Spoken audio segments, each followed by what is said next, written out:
continuation of the Beaufort County Board of Education of Business meeting. The meeting is being conducted via hybrid video conferencing and is also being live streamed by the county channel. We are beginning our meeting where we left off last night, and today is May 5th, 2021, and we are under the superintendent's report under other matters, COVID-19 update. Dr. Bradley? Thank you, Madam Chair, members of the board. Good evening. Before I share with you our current numbers of positive cases and quarantines, I also want to let you know that we have received several calls from parents indicating their desire to have the mask requirement lifted in schools. As a result, we have shared that the mask requirement is in fact State Board of Education policy, which requires the wearing of masks in schools, buildings, and on buses. Mask requirement will expire at the end of the 2020-21 school year. This past weekend, Dr. Rodriguez sent a robocall to all parents, letting them know about the State Board of Education policy that we must adhere to, and that we are no longer taking temperature checks in the morning or requiring masks for outdoor activities, such as recess, for example. With regard to positive cases, in the current 2-week active window, we have 17 students and 3 staff. And for quarantines for the week of April 24th through April 30th, which was last week, we have 140 students and 4 staff. That concludes our coronavirus update. Thank you, Dr. Bradley. Welcome. All right, we don't have any hands up, so we'll go on to board business action. And the administration has recommended that we rescind the full-time employee bonus motion that we made on April 20, 2021, and propose a new motion to provide an employee bonus to all full-time active district employees. So this, if we want to do this as a board, if that's the board's will, it will include more employees. So I'll let Tanya Crosby give the presentation. Rachel's hands up. Yes, Rachel. Sorry, my apologies. I didn't realize the COVID update was going to be so short, and I tried to finagle my hand up. May I comment on that topic? Or yeah, go ahead. Thank you. My question is in regard to some things that I've seen recently in regard to another South Carolina school district who has lifted their mask mandate. And I just wanted to know if there had been any discussion in regard to that district and what led their decision, and what would be potentially the repercussions if we were to follow suit with something like that. Yeah, so we became aware of some of the changes that our neighboring school districts are making across the state. I think the good thing to note is that actually Dr. Rodriguez is headed to Columbia to spend some time with State Superintendent Spearman. And so my full expectation is that we may very well receive additional guidance that may inform what our practices will be from this point going forward, but we'll certainly at the very least have a little bit more information stemming from Dr. Rodriguez's engagement with the state superintendent and other superintendents across the state. Wonderful. Yeah, I would appreciate that, just because I know that we're all probably getting a lot of questions about that topic as they see other districts doing different measures. And I don't want there to be any confusion, of course, with, where we are getting our guidance from. So if there is anything new, if you could just update us accordingly, that would be wonderful. And I'd greatly appreciate it. Yes, ma'am. Thank you. Thank you. All right, Ms. Crosby, we're ready for you. Good evening. Good evening. Microphone on? Yes. Okay. So this evening I'm bringing before a desire to make a change in the language of the motion, or which I believe in will require rescinding the previous motion and replacing that, but I will leave that up to the board. So a board motion was made and approved on April 20th, 2021 to provide bonuses to full-time employees who actively work during the pandemic and continue to be employed by the district currently. The motion was as follows. I move that Beaufort County Board of Education authorize the superintendent to pay a one-time bonus to current active employees who have determined to have worked 120 days from the general fund operating budget at the following rates: full-time teachers and other staff, $1,000. The Board of Education approves necessary budget transfers to fund the payments of the bonuses, and as long as the total will not exceed $3.2 million. The language of the motion we found as we went back with our team and analyzed how we would accomplish this task has determined that it would present quite a challenge, and we're requesting some reconsideration. With the requirement that the staff work 120 days to be eligible for the bonus, a group of essential employees are being inadvertently omitted from the group. And there are folks who are hired after a certain date, and that depends on the type of work that you do, the contract group that you're in. For example, teachers are paid on a 190-day contract. That would put this hire date to be prior to October 24th of 2020 to be eligible for the bonus. However, teacher assistants would be 182 days. We have contract days that are 200, 210, 220 for assistant principals, for example, 240 for coordinators, 260 for district office full-time year-round employees. So that date changes for each category of employees. So it's quite difficult to categorize. You have to group each employee together, figure out what the hire date was, and it does make it quite complicated. So we're asking that the 120-day language be removed and be replaced by a specific date, so it would apply to all. And so the second thing is that the hire date, we have approximately 95 full-time employees that have been hired after that date. They would, under this motion, they would not receive a full-time bonus or a one-time bonus. Yet we have part-time employees that have been approved to receive a bonus, even if they had worked for a very short period of time during either the fall or the spring. And so we have somewhat of an equity issue there.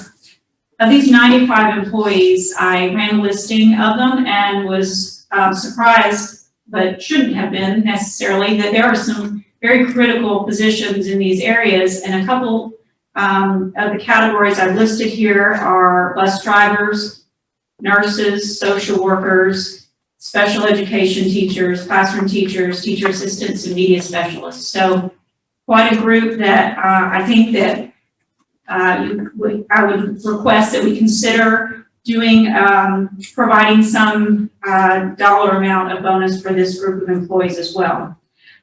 So the request at this time is to allow the district office staff, administration to pay bonuses on a pro rata share of the $1,000 based on the dates of hire after that October 23rd timeframe.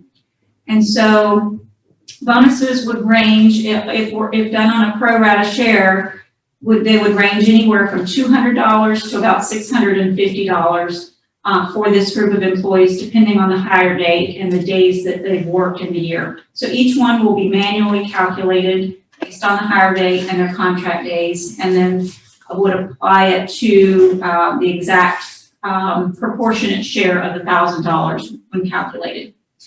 So by identifying a specific date, it eliminates, allows us to focus on a specific date of hire, and then the pro rata share would allow us to proportionately fund the remainder of the employees that have worked in this year. And just as a side note, we do have a precedent for that pro rata share. The locality supplement is treated the exact same way. So if an employee is hired a portion of the semester or half year in which the locality bonus is paid, we do a proportionate share of that rate at this time. So I just ask that you consider the proposed motion this evening to help us clarify the process of calculating that, And our staff has already worked to develop these spreadsheets and have them ready to go if this is approved this evening. And so we do have a tight turnaround time because May 14th is the proposed date for the bonuses. So we do have a couple of working days before we actually process the payroll. So we ask your consideration for that this evening, and I'll be happy to take any questions. Dr. Wisniewski.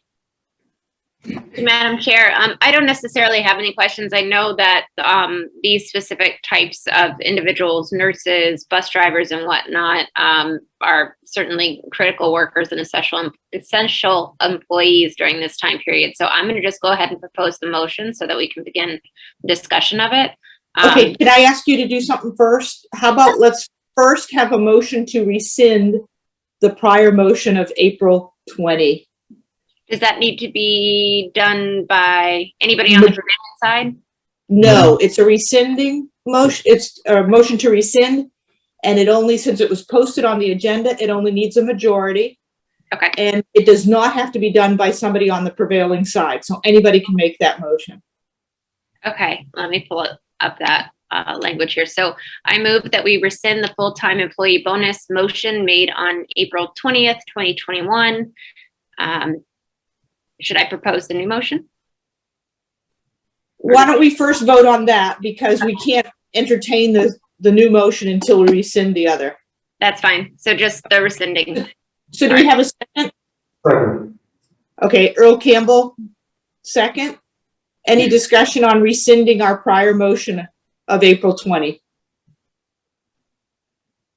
Mr. Guyer?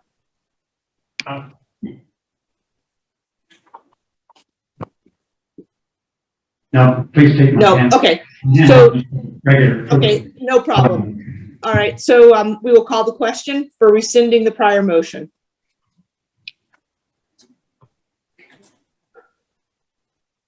Voting is open. Thank you.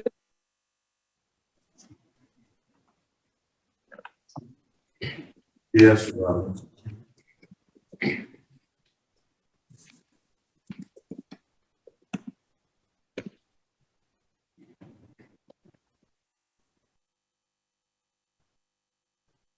Dr. Glatz, is yours a yes? Yes, mine is a yes. I'm trying to get back in there. Thank you.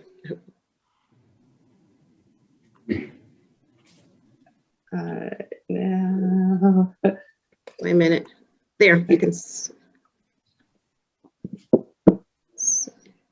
It passed unanimously. okay, thank you. And that was how many voting? Ken, Okay, motion carries unanimously.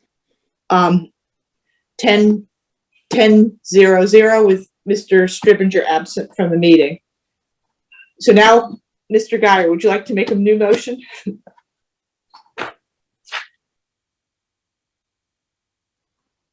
You're muted, Dick.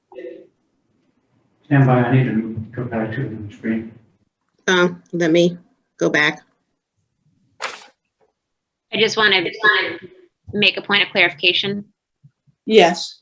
that the rescinding, the motion that we just utilized to rescind was in regard to the full-time employee bonus. I But know the full-time- there was the other one that was on a separate date, correct? Right, Correct. the part-time one was on April separate. 23rd. Just want to make sure that we're Yeah, no, that's great for clarity.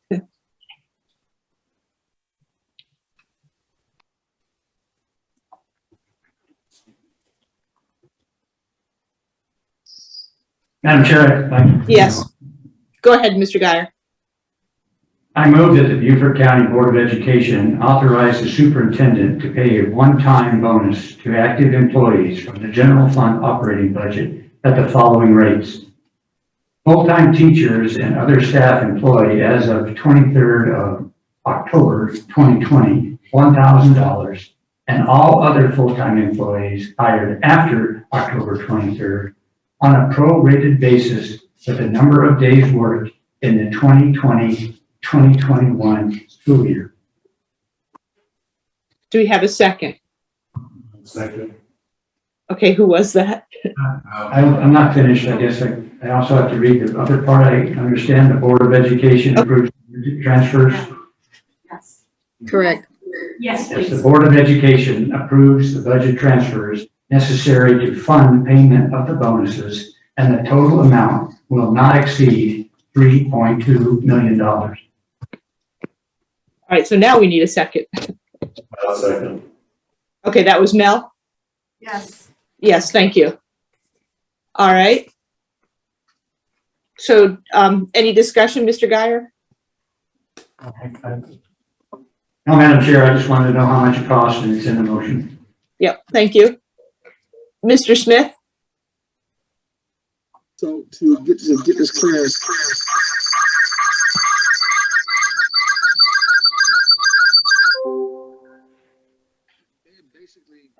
basically what we're saying now is that everyone will get the $1,000 off part-time off. Well, basically everyone will get the $1,000 unless you came after a certain date. Is that correct to say?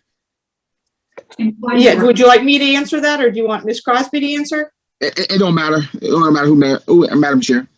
It don't Okay. matter. Yeah, so what this does is it casts a wider net for the full-time employees. The motion we made previously that we just rescinded only gave the $1,000 bonus to those that had been employed on or before October 23rd, 2020. And that left out about 95 full-time employees that were hired after October 23rd.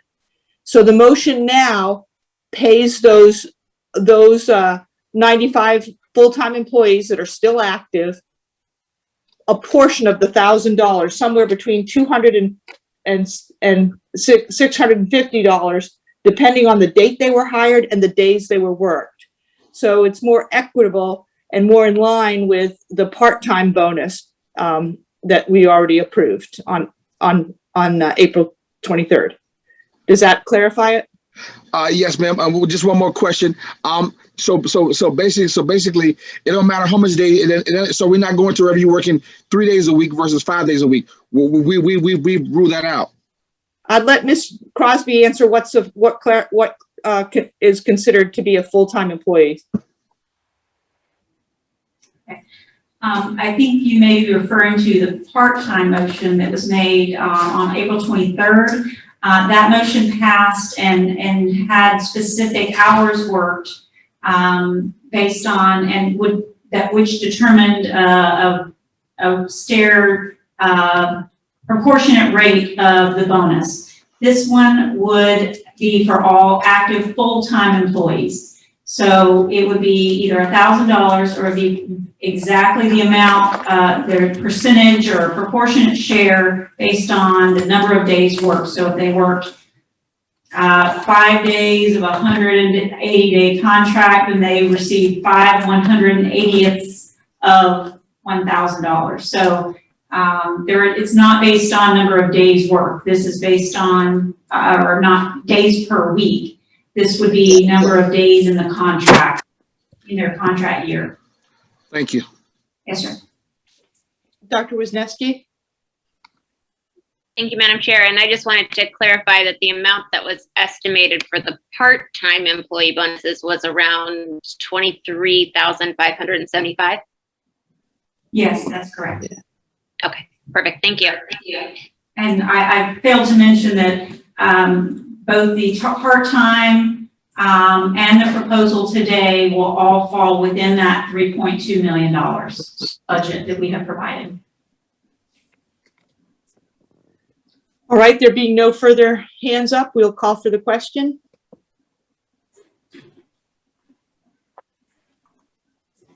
Wait a minute. Okay. All right, Yeah. it's open. Yes. Oh, yeah.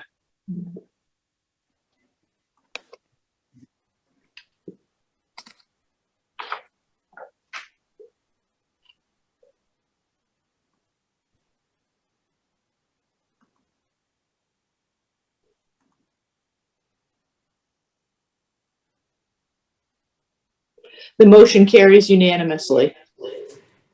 All right, we are now down to the second board business action item, which is acceptance of OE 16 first quarter FOIA report. So if we could have the motion and second, then we can discuss. Mr. Smith was the one that moved it from consent agenda to business action.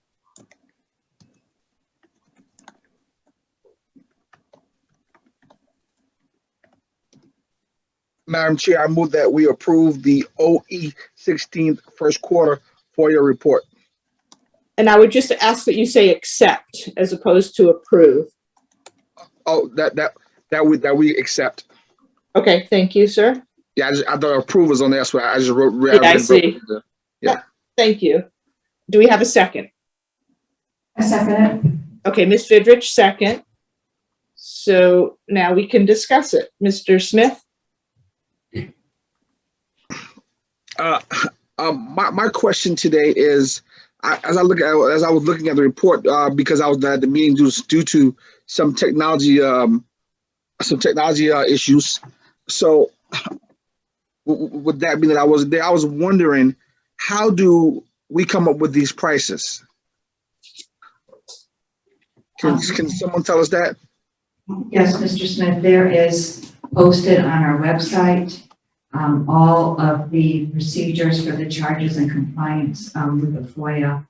And there's a charge for research, there's a charge for the copying, and that is posted up there, and a 25% deposit is required before the work begins, and that's in compliance. Could you speak up a little bit so I can hear you?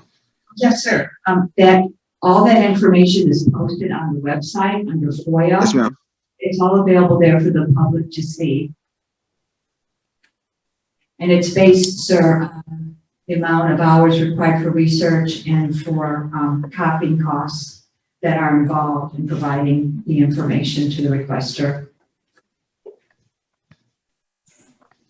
So for instance, I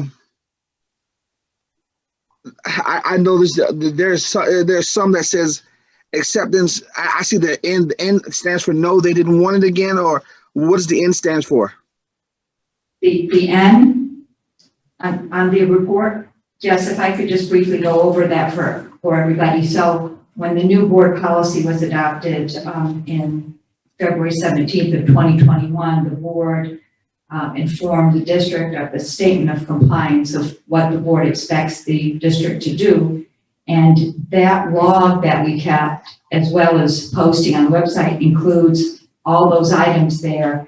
So we have, as you'll see, we have the requester, the day we received the request, date responded, average days to respond, amount quoted to respond to request, amount charged, subject, reason for denial, and then we posted it on the website. So for example, where you see a no, there was the wrong agency in a couple of those. And so, requests are denied when they're denied when we are not able to provide the information. For example, if it's a FERPA, somebody asks for educational records about a student, we can't give that information out. Or if somebody asks for personal information that involves social security numbers, we can't give out that information. We are prohibited by law. We cannot provide information for commercial solicitation purposes. So those are some of the reasons that we have to deny requests.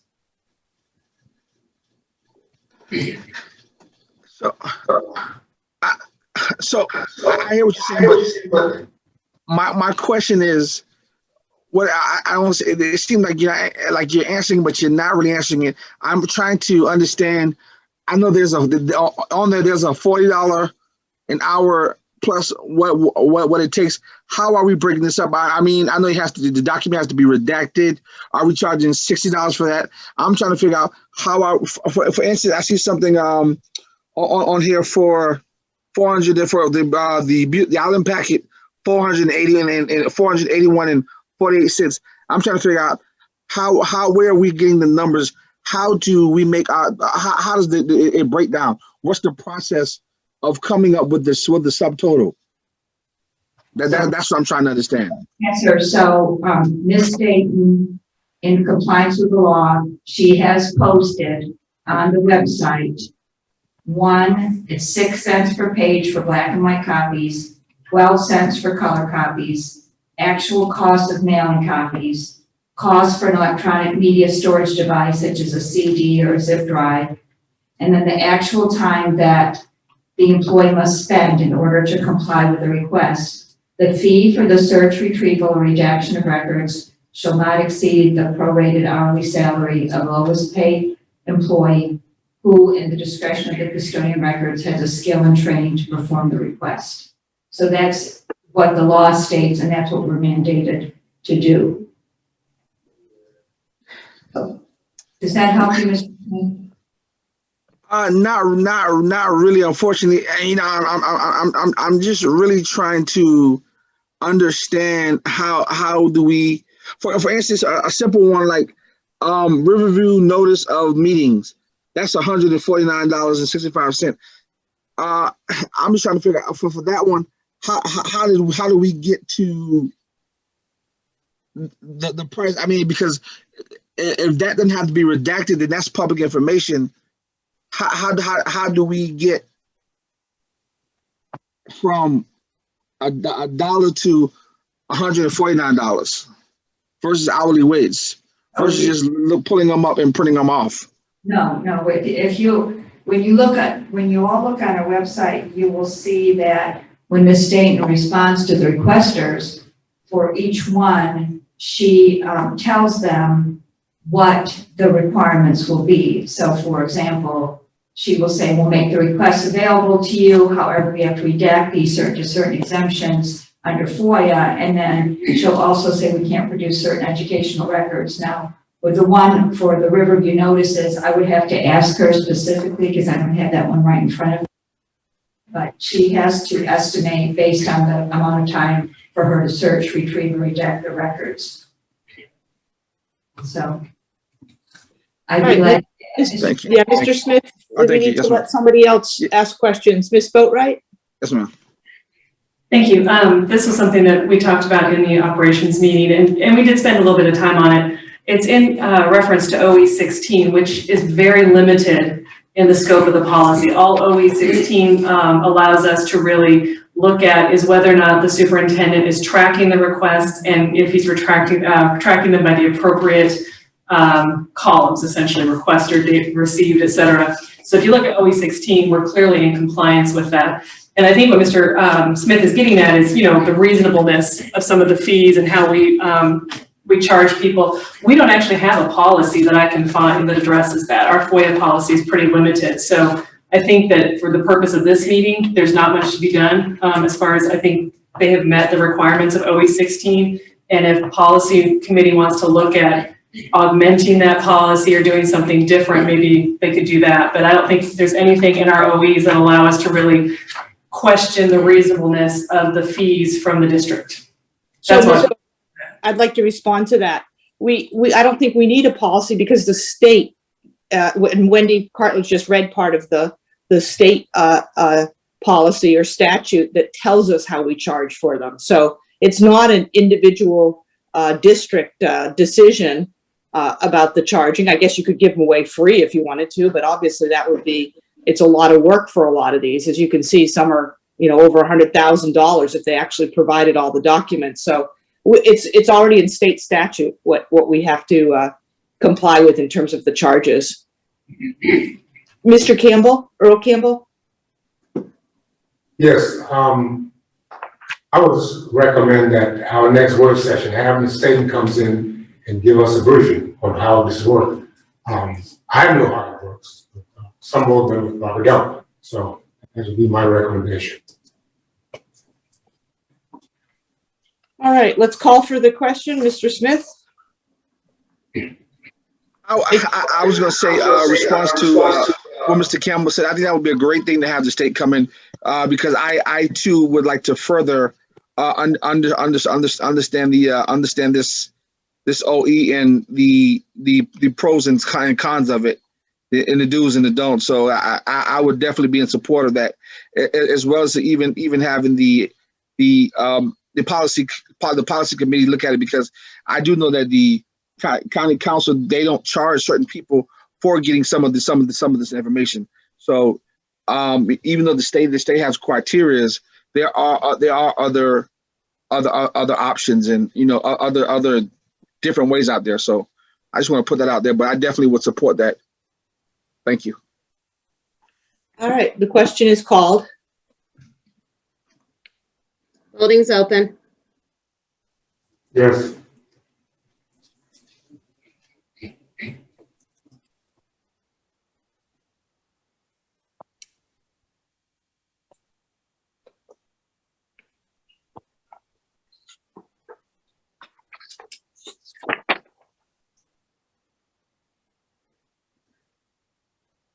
Kirk,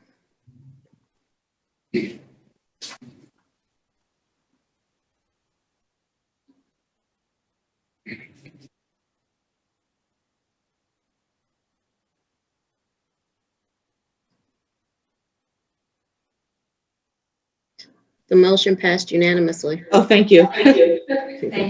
The motion carries 10-0. Next, we need a motion to approve the consent agenda, which only has one item, and that is the meeting minutes of April 23, 2021. Madam Chair, I'd like to move that we approve the consent agenda. And a second? Second. I'm sorry. Can you identify who said second? Sorry, Dr. Wisniewski. Thank you. All right, any discussion? I guess we're not supposed to be discussing consent agenda. All right, voting is open.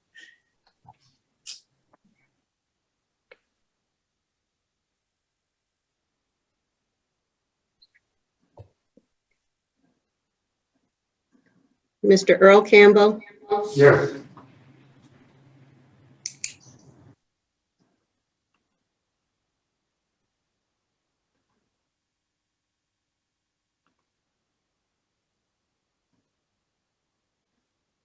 The motion carries unanimously.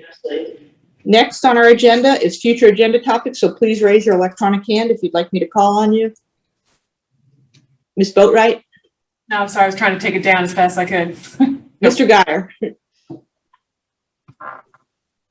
Thank you, Madam Chair. At our previous board meeting, we mentioned that in 30 days I would come back with a report on the board culture and interpersonal relations meeting for August. I'd like to have that on the agenda to get a report. Thank you. All right. Any announcements? Mr. Smith? Technology. What about technology? Board technology. Okay. Thank you. All right, can you put your hand down? Thank you. Any announcements? The second public comments occurred last night and there were none. And so do we have a motion to adjourn? I make a motion that we adjourn. Okay, Mr. Smith and Dr. Wisniewski second. All in favor? Aye. Aye. Good night and thank you.